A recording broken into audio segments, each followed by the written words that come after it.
আগে বলেছেন আমাকে যারা দেশ করে সে নরাধাম দুকে অসুর জনিতে নিক্ষেপ করি, এই কথা বলেছেন ভগবান।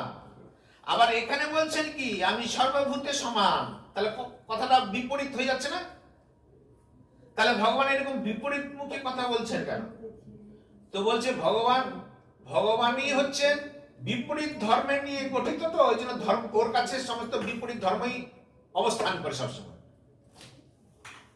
ওর মধ্যে পৃথিবীর মধ্যে যত বিতর্কিত জিনিস আছে তার মধ্যে সব থেকে বেশি বিতর্কিত জিনিস হচ্ছে ভগবান।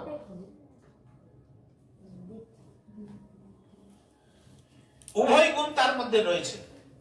কিরকম শুনুন, তাহলে এটা বিপরীত কথা হয়ে যাচ্ছে।